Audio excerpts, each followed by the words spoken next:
Welcome to today's webinar. JTF Marketing is going to present to you why Marketo engaged users can't ignore AdBridge any longer. I'm going to be your speaker today and your host for this webinar. I'm James Fletcher, Solutions Architect here at JTF Marketing, focused on Marketo. And we've got quite a lot to cover actually when it comes to AdBridge. It's one of those features that is actually really cool when you think about it in terms of what it's able to do for you and for your marketing team. And we'll look through a couple of example use cases in terms of how do we understand what works and what doesn't? How do we make sure that we maximize the capability of AdBridge within Marketo? And of course, as I mentioned, we'll get through your questions and answers right at the end, or hopefully I'll answer some of them as we go. Now, it's important to remember this webinar is recorded. It's 30 minutes, so we've got lots of content to get through, but importantly, hopefully, it's a short enough time to give you a bite-sized chunk of information that you can take away and implement straight away. So for those of you who don't know JTF Marketing, we've been around for about 8 years. We specialize in Marketo. We work with a range of customers across the globe, supporting them with Marketo at different stages of the journey. So some being, of course, implementations and deployments of Marketo, others being global rollouts. How do we scale? How do we get marketing operations to function? What is the strategy for maximizing this technology? And if you're actually questioning what you're doing with Marketo, we do have a wonderful free audit of Marketo that's available through our website. So should you be interested in that, feel free to reach out to us as well. And that will give you a sense of what are you buying, what are you paying for, and importantly, how well are you using it? So it's definitely a good mix and a good insight into how you maximize Marketo as a platform. What is AdBridge? I always think in these webinars, I should be a bit more prepared and add a little poll in to find out how many of you are actually using AdBridge. So feel free to use the chat and drop me in a message if you're already using AdBridge in any which way. Ultimately, AdBridge is Marketo's native connector to ad channels. So we've got 3 primary ad channels that are available, and specifically for the B2B market, of course, which is Facebook or Meta. If you include Instagram within that, we've got Google, we'll also get LinkedIn as well. It enables us to basically push and pull different lists of people from Marketo or the advertising platform and actually build different audiences in order to target more effectively. Now, there's kind of different ways in which we can use this, and we'll look at some of the use cases later on in terms of how we can apply AdBridge into our daily campaigns, and importantly, how do we track it? How do we understand whether it's working or not? Now, if I always think about myself in the position of running any marketing campaigns or being in charge of any marketing budget, we're often asking the question, you know, what are we getting? What is the return on investment? How do we know what's working? Or maybe you've got a paid media agency who are saying, hey, you've got all these leads coming through and you don't see them in your marketing automation platform, in Marketo or in Salesforce, Dynamics, whatever CRM tool you're using. So again, how do we tally those numbers and really see what the true result is? Again, we can use Marketo's AdBridge in order to do that. Pull the leads in directly from the advertising platform or connect the activity between the ad platform and Marketo itself. Now, why is this cool? There's a few really interesting use cases here, which I think are really important. And as we start to evolve the way we look at advertising, the way we look at cookies especially, this is first-party data. It will become more and more important. So how we engage with our audience will become more important. There's this big buzzword of omni-channel, multi-channel, whatever you want to position it as, but how do we make sure that our message extends beyond just the email channel, right? So a majority of the instances we review from an audit perspective are using Marketo as a glorified email tool. We're using it to push out campaigns, but not necessarily join the dots between those different campaigns, serve up critical ads at certain points in the journey. And again, we can do all of this from Marketo if we know how. We can obviously generate leads from paid channels and bring them straight into Marketo and automatically route them around the business. So whether you've got to assign it to a pre-sales person, or maybe it's a bit of feedback that you want to then drive a customer success conversation, again, you can control all of that from within Marketo. Now, one of my favorite things is actually that you can also target people who have unsubscribed from email communications. So we have this habit in the Marketo world of keeping all the contacts, as many contacts as we can in the database, in order to decide whether we message them at a later point or for operational communications. But ultimately, what we need to be thinking about is how do we make sure that we communicate to that person in their channel of preference? Maybe it is on LinkedIn, or maybe it is through ads, or maybe it is through social engagement from an organic perspective. Whatever that channel is, we want to target them. It also is going to remove, by using AdBridge, the automated, not remove the automated, it will automate the need to push data back and forward, right? So as you're collecting maybe inquiries on your website, or you've got a LinkedIn form that you're using, you've got to pull those names down and put them somewhere and actually do something with them. We can actually automate that journey. Now, one thing that's really, really cool about using AdBridge from Marketo with paid ad channels is you can start to exclude certain audiences as well.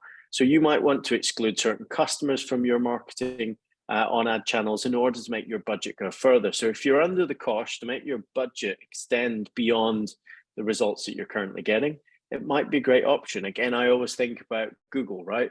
You're bidding on your brand terms and all your customers are clicking on your brand ad. Actually, we can filter them out from the audience. Therefore, we don't have to spend money on our customers engaging with our ads as well. Now, when we think about this in a bit of an integrated manner, there's kind of two elements to AdBridge. There's the acquisition piece, which is this piece over here on the left-hand side. So we're paying money to acquire customers through these different ad channels. They'll either be coming directly into Marketo using LinkedIn lead gen forms or any acquisition tools, or they might be coming through landing pages or web pages that we're driving conversions from. Now, that's great because it builds up our database. It gives us more people to target. But actually, when we get them in the customer journey, then we start to lose them. Now, for those of you using revenue models in Marketo, this is actually a really good way to maximize AdBridge. So we can take certain segments of our database, maybe the new people that have just arrived, to keep them warm, keep them engaged by serving them remarketing ads. Maybe it's someone with an open opportunity and we're trying to serve them ads from a case study perspective in order to notify them that they're in the right place. And again, that can be done across all the ad networks, so Facebook, LinkedIn, Google.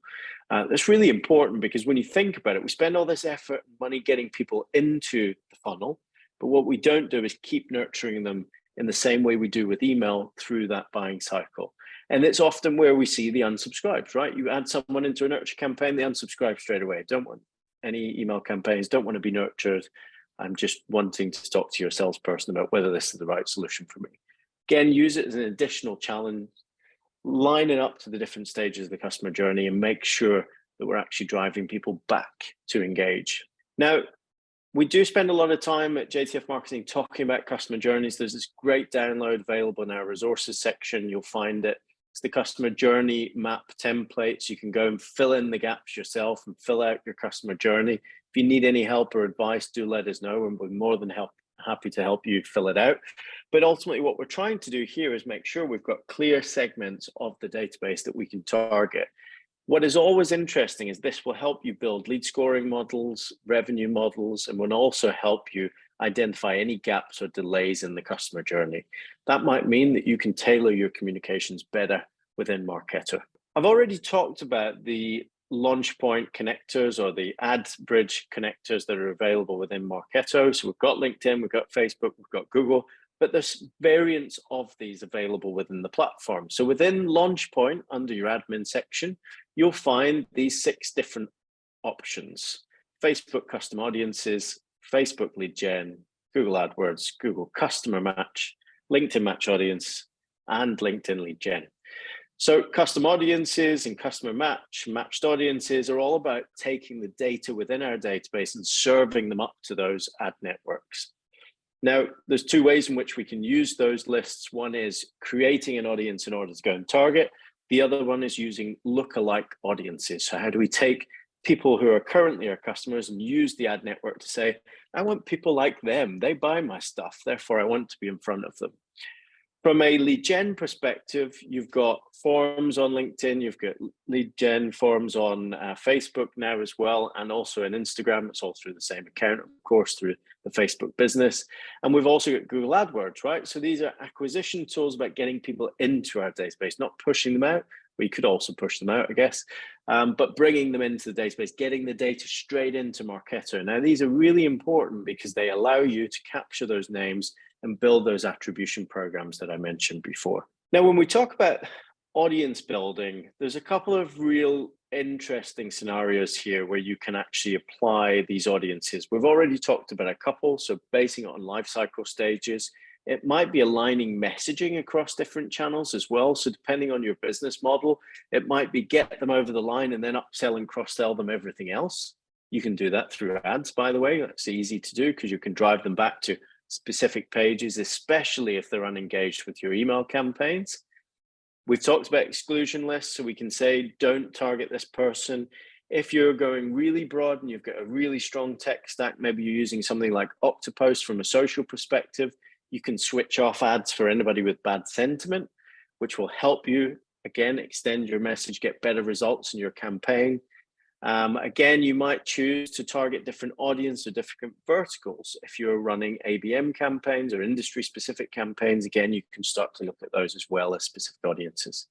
Now, there is a bit of a gotcha with using these audiences. It takes up to 48 hours for them to appear in the ad network. Of course, the matching is based sometimes on personal email address. Take LinkedIn for an example. You might have a B2B email address in your database, but you've got a personal email address on the ad platform or the social platform, I should say. Therefore, how do you make the link? Again, there's some clever ways of doing that. The lookalike audience is obviously really important there.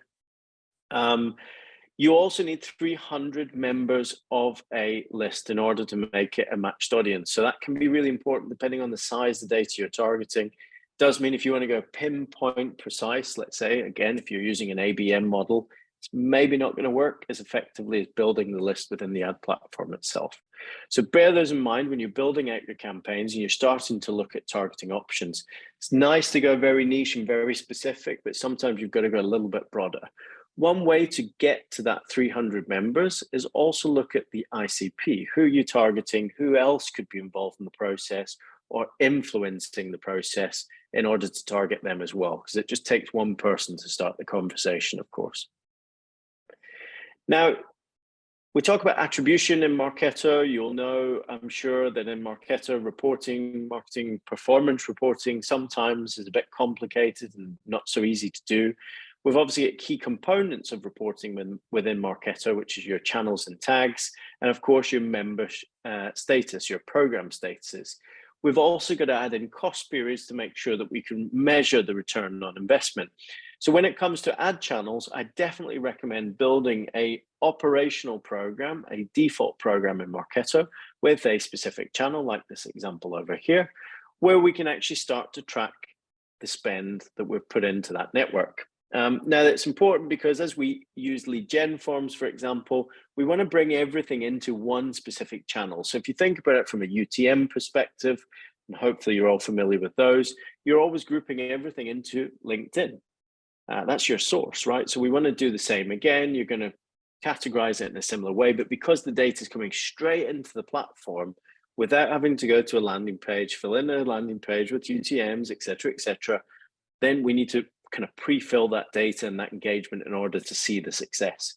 What it will also allow us to see is, let's say we're spending $5,000 a month on advertising through LinkedIn. We can start to see the cost per new name, the cost per acquisition, the cost per success, depending on the campaign.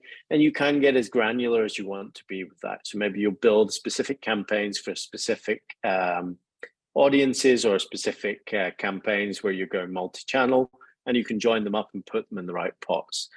Ultimately, what we're trying to get here is the view of real conversions. Who are the people that I'm generating from my ad spend, and where are they then in the process? We start to understand the ROI, we've got touch point tracking, and importantly, we can then start to route them, right? So as we capture these individuals, we then put them into our nurture campaigns. They don't float around in the database somewhere where they're not engaged. We're putting them straight into that revenue model and tracking them through that customer journey. Depending on the campaign, of course, your journey may differ slightly. So lead gen LinkedIn forms come up quite a lot for us as a consultancy business. We've often get asked questions, how do we maximize them? How do we use them? And I thought it was worthwhile just taking a look at why would you even integrate them into Marketo in the first place. The first things first is they're mobile friendly. By default, you'll see the example on the right-hand side. This is a mobile device, of course, modeled on an Apple device, I'm sure, which allows you to go straight through and sign up. The sign-up forms are based on pre-filled information from the person's profile. Now, there is an important point to highlight here is this might be, again, a personal email address. Depending on how you want to run your campaign, you may be getting someone to sign up for something. And within these LinkedIn forms, you can't say, I only want business email addresses, annoyingly so. So what you might have to do is actually take the journey beyond this ad, get them to engage, get their email address in the first place, and then say, if I get an email address that's not B2B, then I'm not going to keep it in my database for so long, but maybe I'll trigger a series of 3 emails, or I'll take them to a landing page that says, confirm your information. Therefore, how do we trigger that basically and keep the journey going? There's a couple other things, which is it's very easy to target people in your audience that you're building using AdBridge with these kind of ads. They're really, really good for webinar engagement as well as downloads. So again, if you're looking to promote your assets further, maybe it's even on-demand webinars, again, you can get those up on there really quickly and get some engagement. Of course, the big challenge here is it's never cheap, right? It's never cheap to do any advertising in our spaces, but importantly, it will allow you to be very precise in how you do it. The final thing to talk about is it's actually not that complicated to get it integrated into Marketo and up and running. So again, my advice is get it connected, use it, play with it, get people filling out those forms to get into your funnel in the very first place, and also use it to keep engaging if people are active on those channels, because it will definitely get you some fast results. So now let's look at an example, and this is one that I just put together earlier today in terms of someone filling out a LinkedIn lead gen form. So we've got someone that's coming on their mobile device, maybe it's a desktop, and as we go through this journey, here's some tips on how it could work. We're going to have a new person created in Marketo Engage if the person doesn't already exist. Of course, if they're coming in through the integration and Marketo's already got an email address that matches, we'll merge those 2 individuals together in Marketo. And maybe you'll be then starting to move the person's status based on, it's me trying to highlight, based on the engagement, right? So in your program, when someone comes in through that LinkedIn lead gen form, you would have a smart campaign that would say, change their person's status, get them to move along the journey. Now, as we build our insights, maybe you're using Marketo Sales Insight, you might have some interesting moments, you might add them into the program as a member, you might change their score based on stuff that's happening, and you might even request a trigger-based email off the back of it in order to keep that journey going. Otherwise, you've acquired them, they go in the pot, then what? What happens with them then? Again, you might choose to either request a trigger-based email initially to follow up, or you might choose to request them to be added into a nurture campaign, depending on what your flow looks like. I always recommend trying to get back to always on every time rather than point in time campaigns. So in this scenario, I'm using a trigger-based campaign, but you could say, if the email is delivered and the person doesn't click on the link, whip them into my engagement program because I want to keep pushing them and keep engaging them over time. But in this positive scenario, someone does everything we want them to do. They get an email in their inbox. It's trigger-based. It's delivered. They click the link. They open it. They fill out this lovely landing page that we've prepared for them, and they book a meeting. Again, what happens then is your normal lead management process will take over. We'll change the statuses based on their interactions, maybe based on score, depending on how you're looking at it. And then they go through the rest of your sales journey. So maybe an appointment is created, and as the appointment is created, we change it to a sales accepted lead. Therefore, we're tracking it to the point of conversation with sales.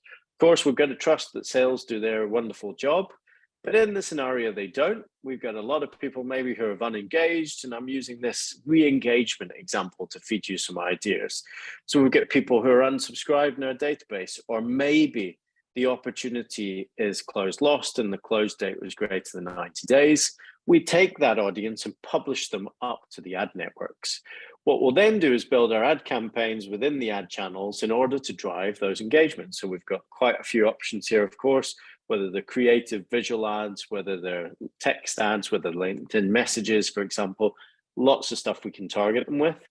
But ultimately, again, we're looking for a positive flow here, which is someone sees an ad that we've created, maybe it's a case study, maybe it's a solution, and they click through, they visit our web page, and we know who they are already because they were previously cookied by Marketo. Now, what we can do here is actually change the statuses back again, right? So we might have disqualified them. Now we're bringing them back into the pot. So we're recycling, re-engaging, and we're moving them back into the start of the journey. Again, we can add them into attribution programs or maybe a re-engagement program, depending on what we want. Maybe we'll give them a score. And again, I'm using nominal values here, so don't go scoring everybody that visits a web page 15 points because you'll go crazy. But ultimately, we'll change the behavior score. We'll see some engagement. And then maybe, again, we choose to fire off a trigger campaign. Now, this trigger campaign might be from a salesperson. It might be from the person who previously engaged them. Depending on the reason that you've lost the deal in the first place, you might choose different kinds of content. It might just be more marketing content to keep them engaged. In this scenario, my dream scenario here, I've just chosen that it would be a general marketing email. So again, we're going to deliver that email into the person's inbox, and we're going to get the person to click through on the link and work the way through that sales funnel again. Now, of course, if someone's unsubscribed, this is a bit harder. You're going to have to hope that this content that you're serving them has a conversion option on it, a form which will allow them to resubscribe in order to receive information from you. Again, depends on what you're going to target them with, right? In this scenario, now thinking about it, my person is unsubscribed doesn't work as well, but you get the gist. You get the idea that these are methods for re-engaging people through this journey in order to get them back into your flow, back into the funnel of leads. And it's something really important, right? When we look at ad channels for re-engagement, they work really, really well because often most people, when they're finished dealing with you from a prospect perspective, they've unsubscribed, they're no longer interested.